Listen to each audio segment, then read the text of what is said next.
Okay. இப்போ இதில் நம்ம என்ன பார்க்க போறோம்னு சொன்னா முட 2024ஆம் ஆண்டு வந்த பாஸ் பேப்பர் கொஸ்டின். 2024ஆம் ஆண்டு வந்த பாஸ் பேப்பர் கொஸ்டின்ல வந்துட்டு வந்த முதலாவது கேள்வி தான் இது. இப்போ இந்த முதலாம் கேள்வியில் ஏ பார்ட்டை நான் ஃபஸ்ட்டுக்கு எடுக்கேன். இப்போ இந்த ஏ பார்ட்டில் 3 சப் கொஷின்ஸ் வந்துருக்குது. அதாவது உப கொஷின் வந்துருக்குது. ஸோ அதில் நம்ம முதலாவது கொஷின் எப்படி செய்கிறேன்னு சொன்னால் அதுக்கு முதல் சில தியரிகளை நம்ம படிச்சுக்குவோம். சரியா? இப்போ எந்த ஒரு நம்பரையும் வந்துட்டு ஒரு வேறொரு நம்பரின் அடியாக எழுதி அது எத்தனை மடங்குன்னு சொல்லி சொல்லிடலாம். சரியா? இப்போ 4ங்கிற ஒரு நம்பர் எடுத்தோம் அப்படின்னு சொன்னால் 4 வந்துட்டு 2 மடங்கா வந்துட்டு சொல்லலாம். அதாவது 2 அடுக்கு அப்படின்னா என்ன அர்த்தம்னு சொன்னால் இந்த 2 தரம் பெருக்கினீங்கன்னு சொன்னால் 4ங்கிறது வரும். அதே மாதிரி 16 வந்துட்டு 2 அடுக்குன்னு சொல்லலாம். அதாவது 2 வந்துட்டு இங்கே 4 தரம் பெருக்கினீங்கன்னு சொன்னால் என்ன வரும்? 16ங்கிற நம்பர் வரும். அதே மாதிரி 32 எப்படி சொல்லலாம்? 2 அடுக்குன்னு சொல்லலாம். இப்போ நான் கேட்கணும் வந்துட்டு 20ங்கிற நம்பர் வந்துட்டு 2 மடங்கா செல்ல இயலுமா அப்படின்னு கேட்டால் செல்ல இயலாது. ஏன்? இப்போ 20ங்கிற நம்பரை 2 அடுக்குன்னு சொன்னா 16. சரியா? 2 அடுக்குன்னு சொன்னா 16. 2 அடுக்கு எடுத்துன்னு சொன்னா 32. இப்போ இந்த 16க்கும் 32க்கும் இடையில தான் என்ன இருக்குது? 20ங்கிற நம்பர் இருக்குது. அப்ப 2 பவருக்கும் 2 இடையில தான் என்ன இருக்குது? இந்த 20ங்கிற நம்பர் இருக்குது. அப்ப எக்குரேட்டா அதை எப்படி கண்டுபிடிக்கிற அப்படின்னு கேட்டா அதுக்கு நம்ம மடக்கை லொக் யூஸ் பண்ணணும். சரியா? மடக்கை யூஸ் பண்ணணும். இப்ப நம்ம இந்த மடக்கை கான்செப்டுக்குள்ள இப்ப நம்ம போக தேவையில்லை. சரியா? அது கொஞ்சம் அட்வான்ஸ்ட். நம்ம பேசிக்லேயே இந்த கேள்வியை ஏன்னு சொன்னா அந்த அந்த மடக்கையில இங்க தேவைப்பட போறதில்ல. கிளியரா? நம்ம பேசிக்கை வச்சு கொண்டே இந்த 3 கேள்வியை வந்துட்டு செய்யலும். இப்ப எனக்கு இந்த கேள்வி வந்துச்சுன்னு சொன்னா இப்ப நான் எப்படி செய்வேன் பாருங்க. இதை நான் அழிக்கிறேன். இது நீங்க தேவையில்ல. இதுல வந்துட்டு நான் முக்கியமான ஏதாவது பாயிண்ட்ஸ் என்ன அப்படின்னு சொன்னா நீங்க செட்ல செல்லுங்க. டைம் வேணும்னு சொன்னா டைம் தாரேன். நீங்க நோட் பண்ணிக்கொள்ளுங்க. சரியா? ஓகே. இப்போ எனக்கு ஃபர்ஸ்ட் கேள்வி வந்திருக்குது. 2 அடுக்கு மல்டிப்ளை ஆகுது 12ஓட அதோட மேலுக்கு 5 கணம். ஓகே. கீழுக்கு பகுதியில் வந்துட்டு 64ங்கிற நம்பர் இருக்குது, 5ங்கிற நம்பர் இருக்குது. இப்போ எனக்கு நான் பார்க்க இந்த 64 வந்துட்டு 2 மடங்கா செல்ல இயலுமா? 2 பவரா 64 எழுத இயலுமா அப்படின்னு சொல்லி பார்க்கணும். அப்படி பார்த்தா எஸ் எழுத ரெண்டின் இயலும். ஆறாம் அடுக்கு. Very good. 2 அடுக்கு தான் 64. இப்போ நான் 64க்கு பதிலா என்ன போடலாம்? 2 அடுக்குன்னு சொல்லி போடுவேன். அதே மாதிரி 5ங்கிற ஒரு ஒற்றை 5ங்கிற மட்டும் இருக்கு. அப்ப இதர பவர் என்னன்னு கேட்டீங்கன்னு சொன்னா 1. ஏன்? 5ங்கிற நம்பர் வந்துட்டு ஒரு தரம் தான் இருக்குது. அப்ப ஐந்தின் ஒன்றாம் அடுக்கு. எஸ் 5 அடுக்கு. ம். 5 வந்து 1. எஸ் 5 அடுக்கு. இப்ப எப்படி இதை சுருக்கலாம் அப்படின்னு பார்ப்போம். இப்ப சுட்டிகள்ல வந்துட்டு பிரித்தல் அதாவது டிவைட் பண்ண சொல்லி வந்துச்சு அப்படின்னு சொன்னா நீங்க என்ன செய்வீங்க? சுட்டிகள்ல பிரிக்கல் வந்துச்சுன்னு சொன்னா அதுல பவர் என்ன செய்யும்? கழிபடும். அதாவது என்னன்னு சொன்னா நான் கிளியரா சொல்ல பாருங்க. இப்போ 2 அடுக்குன்னு இருக்குது. இதை நீங்க டிவைட் பண்றீங்க 2 அடுக்குன்னு சொல்லி. இதுக்கு ஆன்சர் எப்படி வரும்னு சொன்னா 2 - b.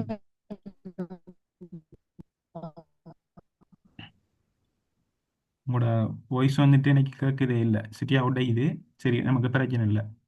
இப்போ நான் எந்த வாய்ஸ் கிளியர் தானே? இப்போ 2 அடுக்கு கீழுக்கு 2 அடுக்கு. சரியா? இதை சுட்டிகளில் வந்துட்டு எப்படி சொல்லலாம் அப்படின்னு சொன்னா சுட்டிகளில் சுருக்க போனா a - bன்னு சொல்லலாம். அதே மாதிரி 2 சுட்டிகள் வந்துட்டு பெருக்கப்படுது. ஒரே அடியுடைய 2 சுட்டிகள் வந்துட்டு பெருக்கப்படுது அப்படின்னு சொன்னா இதை ஒரே அடியாக எழுதியலும் சுட்டிகள் என்ன செய்யும்னு சொன்னா கூட்டுப்படும். அதாவது இந்த வலுரிக்கு தான் இந்த வலு. இந்த வலு வந்துட்டு கூட்டப்படும்.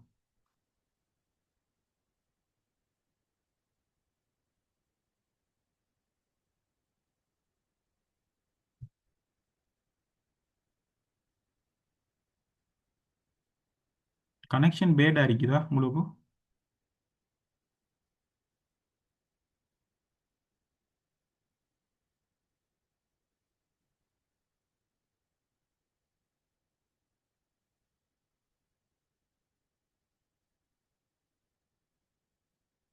இப்போ ஓகேயா நீங்க? செட்டில் சொல்லுங்க.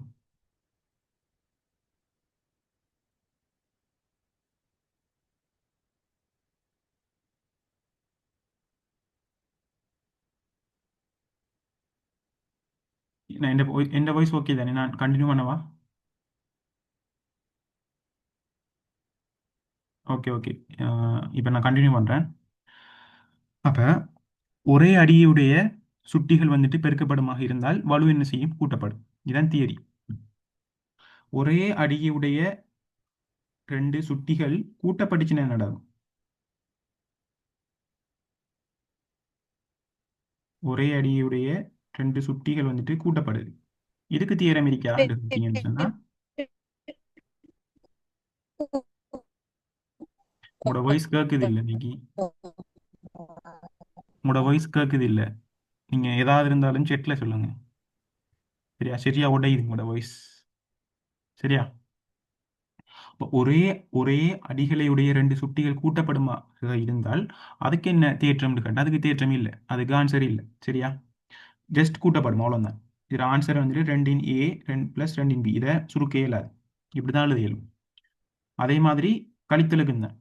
ஒரே அடியுடைய ரெண்டு சுட்டிகள் வந்துட்டு கழிக்கப்படுமாக இருந்துச்சுன்னு சொன்னா இதை எப்படி எழுத இயலும்?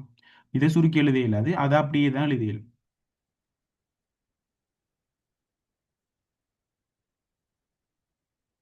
இது அப்படியே தான் எழுத இயலும். கிளியரா? இப்ப நம்மளோட கொஷனுக்கு வருவோமே. இப்படி நம்மளோட கொஷனுக்கு வருவோம். மேலுக்கு ரெண்டின் நாலாம் அடுக்கு, கீழுக்கு 64 ரெண்டின் ஆறாம் அடுக்குன்னு சொல்லிட்டோம். அதே மாதிரி 5 வந்துட்டு ஒன்று தான் இருந்துச்சு. அப்ப 5 ஓராம் அடுக்கு சொல்லிட்டோம். இப்ப இதை எப்படி சுருக்குற?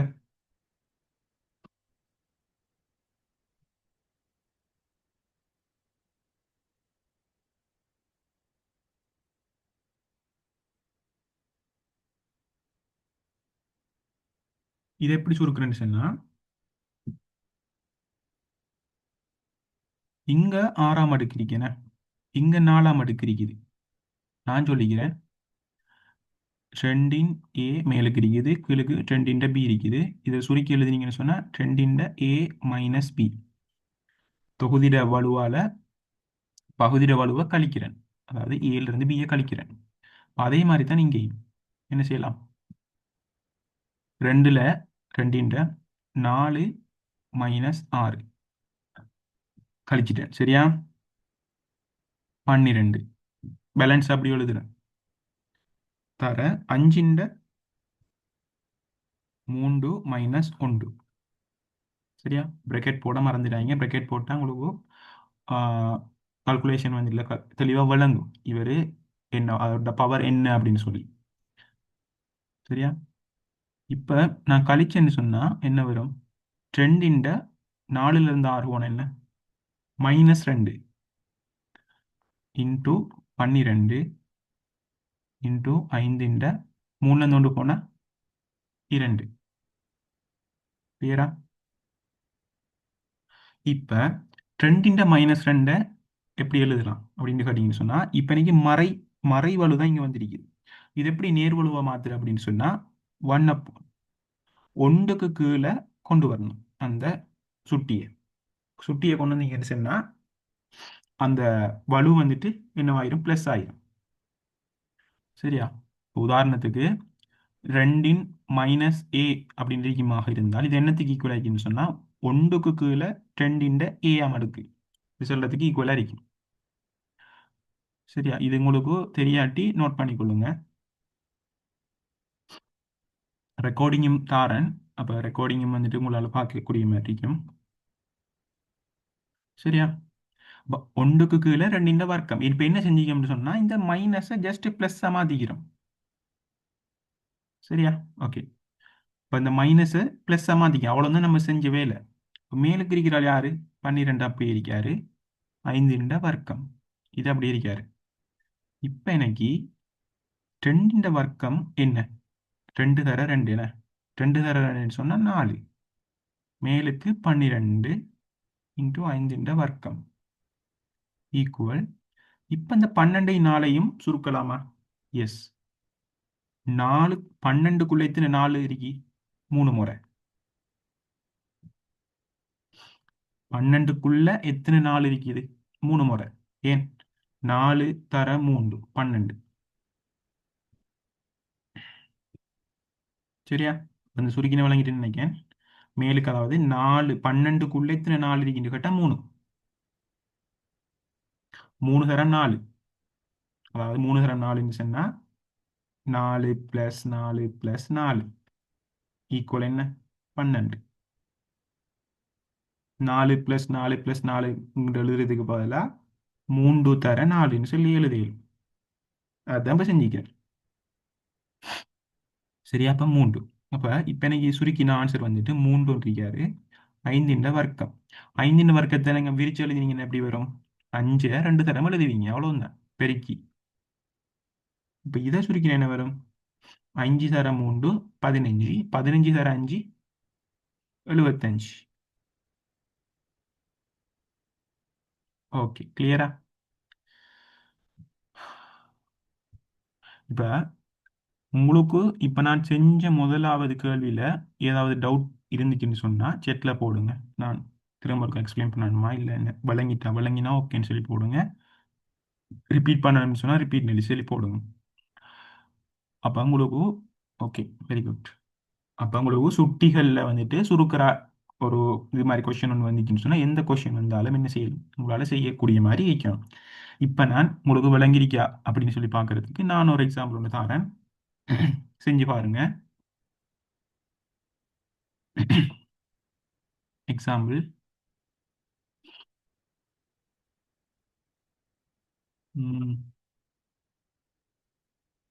128 தர 125.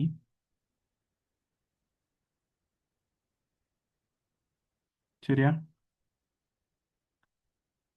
இதை டிவைட் பண்றேன்.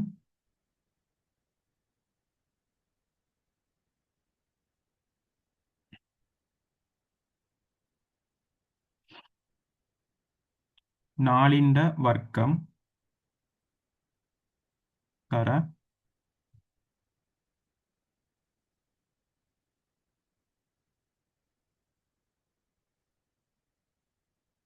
5 மைனஸ் 1. உங்களுக்கு பெருக்கலுக்கு கஷ்டமாக இருக்கும்னு சொன்னால் நீங்கள் என்ன செய்வீங்கன்னு சொன்னால் இப்போ கடைசியாக வரும் தானே. இப்போ உதாரணத்துக்கு நம்ம ஃபஸ்ட்டு செஞ்ச கேள்வியில் என்ன வந்துச்சு? ஓகே, நான் ஒன்றும் சொல்லலை. சரியா? Calculator not allowed. சரியா? அப்போ இப்போ நீங்கள் கால்குலேட்டர் யூஸ் பண்ணாதீங்க. கால்குலேட்டர் நாட் அலவுட் தானே உங்களுக்கு. கால்குலேட்டர் யூஸ் பண்ணாதீங்க. யூஸ் பண்ணாமல் இந்த கேள்விக்கு ஆன்சர் எடுத்து பாருங்க. சரியான ஆன்சர் எடுக்கீங்களான்னு சொல்லி பார்ப்போம். ஜஸ்ட் எனக்கு சிங்கிள் டிஜிட்டில் எனக்கு சாரி, அதாவது ஒரு எத்தனையோ டிஜிட்டில், அதாவது டபுள் டிஜிட்டோ 3 டிஜிட்டோ அதில் எனக்கு ஆன்சர் வேணும். இதை சுருக்குங்க. சிம்பிளிஃபை.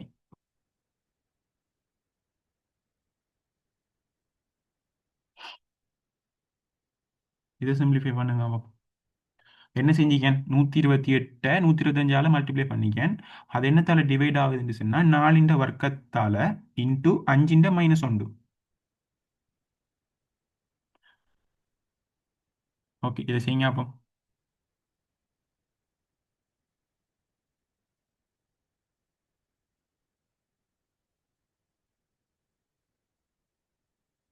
எனக்கு லாஸ்ட் ஆன்சர் வேணும். நம்ம ஆரம்பத்தில் எடுத்த 75 அது மாதிரி எனக்கு லாஸ்ட் ஆன்சர் வேணும்.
இந்த மாதிரி வந்துட்டா.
ஓகே பார்ப்போம். நான் செய்வேன் பாருங்க. சரி, நான் நான் இதை செய்கிறேனே பாருங்க. இதை நான் எப்படி செய்வேன்னு சொன்னா, ஃபஸ்ட்டுக்கு எனக்கு பிரித்தல் அடையாளம் தந்திக்குது. பிரித்தல் அடையாளம் வந்து என்ன செய்யணும்? பெருக்கலா மாற்றணும். பெருக்கலா மாற்றினா இவர் என்ன செய்வார்? இந்த பார்ட் ஒன் அப்போன் சொல்லி மாறுவார். அதாவது ஒன்றுக்கு கீழே அந்த அவ்வளவு வரும். அதாவது அவ்வளவு அந்த நாலின் வர்க்கம் அந்த கோவை அவ்வளவும் ஒன்றுக்கு கீழே வரும். அதாவது ஒன்றின் கீழ் நாலின் வர்க்கம் இன்ட்டு அஞ்சின் -1 அப்படின்ற மாதிரி வரும். எப்போ அந்த பிரித்தலை டிவைடிங்கை நான் மல்டிப்ளையர் மாத்துறேன்னு சொன்னான். இதை நான் மாத்துறேன். 128 தர 125 தரையை மாத்திட்டேன். தரையை மாத்தினா ஒன்றுக்கு கீழே நாலின் வர்க்கம் இன்ட்டு அஞ்சின் -1 இப்படி எழுதணும். இது கிளியரா? இது கிளியர். சரியா? இப்ப அடுத்த ஸ்டெப் என்னன்னு சொன்ன, இந்த 128 ரெண்டின் மடங்கு எழுதலாமா அப்படின்னு சொல்லி பார்க்க. இந்த 128 ரெண்டின், அதாவது அடி இரண்டினை உடைய வலுவாக எழுத இயலுமா, சுட்டியாக மாற்ற இயலுமா? ரெண்டு அடியாக வச்சு, அதாவது பேஸ்ல ரெண்டு அடியாக வச்சு வலுவா இந்த 128 எழுத இயலுமான்னு சொல்லி பார்த்தா எஸ், எனக்கு எழுத இயலும். 128ன்னு சொல்றது ரெண்டின் ஏழாம் அடுக்கு. என்ன, எப்படி நான் என்ன கண்டுபிடிச்சேன்னு சொன்னா, எனக்கு 32 வந்துட்டு ரெண்டின் அஞ்சாம் அடுக்குன்னு தெரியும். 32ங்கிறது ரெண்டின் அஞ்சாம் அடுக்குன்னு எனக்கு தெரியும். சரியா? இந்த 32ஓட இந்த 32ஓட இந்த 32 ரெண்டால பெருக்கினா எனக்கு 64 வரும்னு தெரியும். அதை அந்த 64 ரெண்டால பெருக்கினீங்கன்னு சொன்னா எனக்கு 128 வரும்னு தெரியும். அப்ப இவர் எப்படி எழுதலாம்னு எனக்கு சொன்னீங்கன்னு சொன்னா, ரெண்டின் வர்க்கம். இவரை நீங்க ரெண்டின் வர்க்கம் சொல்லி எழுதலும். இப்ப இது ரெண்டுக்கு நடுவுல பெருக்கல் இருக்கு. நான் சொல்லுகிறேன், ஒரே அடியினை உடைய ரெண்டு சுட்டிகள் வந்துட்டு பெருக்கப்படுமாக இருந்தால் அதன் வலு என்ன செய்யும் சொன்னா, அதன் பவர் என்ன செய்யும் சொன்னா கூட்டுப்படும். அதான் தியரம். சரியா? அப்ப 2 5 + 2 என்ன வரும்? 2 ஏழாம் அடுக்கு. இப்படித்தான் அந்த 128 நான் கண்டுபிடிச்சேன். இப்ப இந்த 128க்கு பதிலா 2 ஏழாம் அடுக்குன்னு சொல்லி போட்டுறேன். அதே மாதிரி இந்த 125 வந்துட்டு ஏன் அஞ்சுன்னு சொல்லி நான் சொல்லுங்க. வாட்ஸ்அப்ல போட்டு ஓகே.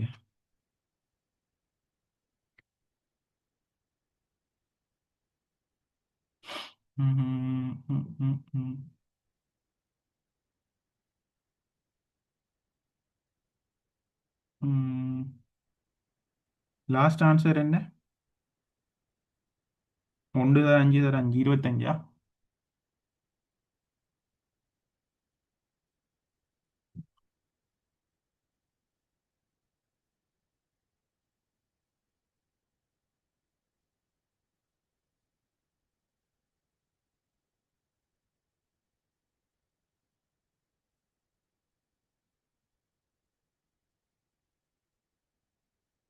சரி, இப்போ நான் பாருங்க, நான் செய்கிறேன் பாருங்க. நான் செய்கிறேன் பாருங்க. இப்போ இந்த 125 எனக்கு அஞ்சின மடங்காக எழுத இயலுமா அப்படின்னு கேட்டால் எஸ் எழுத இயலும். எத்தனை? அஞ்சின்ற கணம். இது எப்படி நான் கண்டுபிடிச்சேன் அஞ்சின்ற கணம்னு சொல்லி? நான் எழுதுறேன் 125 என்ன செய்யலாம்? 25 அஞ்சால பெருக்கிங்கன்னு சொன்னா எனக்கு 125 வரும். 25 எனக்கு அஞ்சின்ற வர்க்கம்னு சொல்ல இயலுமா இல்லையா? சொல்ல இயலும். அதே மாதிரி இன்னும் ஒரு அஞ்சு ஒரு ஆள் இருக்காரு. அஞ்சுன்னு சொன்னா வெறும் அஞ்சுன்னு சொன்னா அவரோட வலு என்ன? ஒன்று. நான் சொல்கிறேன் ஒரே ஒரே அடிகளையுடைய சுட்டிகள் பெருக்கப்படுமாக இருந்தால் வலு என்ன செய்யும்? கூட்டப்படும்.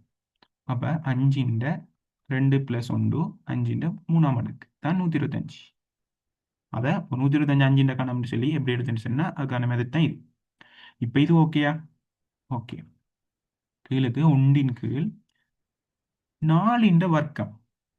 4ன்ற வர்க்கம் இவரை நான் எப்படி 2ன்ற மடங்கா மாத்துறது அப்படின்னு கேட்டா எனக்கு 2 மெத்தட்ல இவரை செய்யலும். ஃபர்ஸ்ட் மெத்தட்ல நான் செஞ்சு காட்டேன் பாருங்க. ஃபர்ஸ்ட் மெத்தட்ல எப்படி செய்யறேன்னு சொன்னா, இப்ப 4ன்ற வர்க்கத்தை நீங்க விரிச்சா எப்படி வரும்? 4 தர 4 16. கிளியரா? 4 தர 4 16. இப்ப இந்த 16 ரெண்டிண்ட ரெண்டிண்ட அடிய சொல்ல இருந்தானே. ரெண்டிண்ட எத்தனை தரம் ரெண்டை வந்துட்டு பெருக்கினா உங்களுக்கு 16 வரும்? எத்தனை தரம் பெருக்கினா ரெண்டை வந்துட்டு எத்தனை தரம் பெருக்கினா 16 வரும்? 4 தரம். இல்லையா? இது உங்களுக்கு மைண்ட்ல ஓடணும். எஸ். ரெண்டை வந்துட்டு 4 தரம் பெருக்கி எனக்கு 16 வரும். இப்ப இது வந்துட்டு 4ன்ற வர்க்கத்தை 2ன்ற 4ஆம் அடுக்கு என்று சொல்ல இயலும். இது வந்துட்டு ஒரு மெத்தட் 1ல வந்துட்டு சொல்ல இயலும். சரியா? இது வந்துட்டு மெத்தட் 1ல கண்டுபிடிக்கிற மெத்தட். மெத்தட் 2ல வந்துட்டு எப்படி கண்டுபிடிக்கிறேன்னு சொன்னா, மெத்தட் 2 வந்துட்டு 4ன்ற வர்க்கம் இருக்கு. சரியா? இப்ப இந்த 4 வந்துட்டு 2 எத்தனை மடங்கா சொல்ல இயலும்? இந்த 4 வந்துட்டு 2ன்ற வர்க்கம் என்ன? 2ன்ற வர்க்கமாக வந்துட்டு இந்த 4 சொல்லிடும். இப்ப வெளியால ஒரு 2 இருக்காரு. வெளியால ஒரு 2 இருக்காரு. இப்ப அடுக்கின்ற அடுக்கு வலுவின்ற வலு. இப்ப என்ன செய்யணும் சொன்னா வலுவும் வலுவும் பெருக்கப்படும். அதாவது இந்த 2 இருக்கிறதானே, இந்த 2 வந்துட்டு இந்த 2ஓட மல்டிப்ளை ஆகாது. மல்டிப்ளை ஆயிடுச்சுன்னு சொன்னா 2ன்ற 16 சொல்லி வரும். நான் உங்களுக்கு மெத்தட் 1 விட மெத்தட் 2 தான் சஜஸ்ட் பண்ணுவேன். ஏன்னு சொன்னா நம்மளுக்கு எல்லா டைம்லையும் வந்துட்டு மெத்தட் 1 வந்துட்டு கை கொடுக்குமா அப்படின்னு கேட்டா சொல்ல தெரியாது. சில டைம் வந்துட்டு நமக்கு கொஞ்சம் கஷ்டமாகும். எப்படியான சுச்சுவேஷன்ல கஷ்டமாகும் கேட்டீங்கன்னு சொன்னா, நான் பாருங்க. இப்ப எனக்கு சிம்பிள் 16 தான் விரிச்சு எழுதினா 16 தான் வருது அப்படின்னு சொல்ல போக்குள்ள எனக்கு ஈஸியா பீத்து. விரிச்சு எழுத போனா எனக்கு 16 தான் வருங்கிறதால ஈஸியா பீத்து. இப்ப எனக்கு இப்படி வந்துட்டு நோக்குமே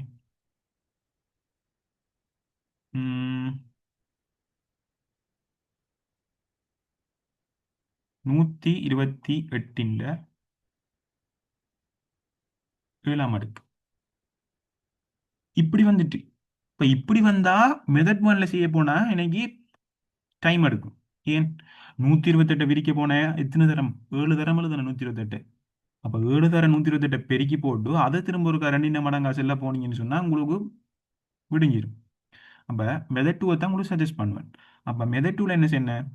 இந்த 128 2 மடங்கா எழுதியலுமான்னு கேட்டேன். எஸ் எழுத இயலும். எத்தனாவது? 2ன்ற 7ஆம் அடுக்கு. 2ன்ற 7ஆம் அடுக்கு. அதாவது 7 தரம் 2 பெருக்கினீங்கன்னு சொன்னா 128 வரும். இப்ப இன்னைக்கு வெளியால ஒரு 7 இருக்காரு. இப்ப எனக்கு ஒரு வெளியால 7 இருக்காரு. இப்ப என்ன செய்யணும்னு சொன்னா இந்த 7 இந்த 7ஓட மல்டிப்ளை ஆகும். அப்ப உங்களுக்கு விளங்கணும் இது எப்படி எழுதலாம் அப்படின்னு சொன்னா 2ன்ற 7 தர 7. 7 தர 7 எத்தனை? 2ன்ற 49. அப்ப 128ன்ற 7ஆம் அடுக்க 2ன்ற அடுக்காவும் நீங்க சொல்லலாம். அப்படின்னு சொன்னா 2ன்ற 49வது அடுக்கு தான் 128ன்ற 7ஆவது அடுக்கு. இது கிளியரா?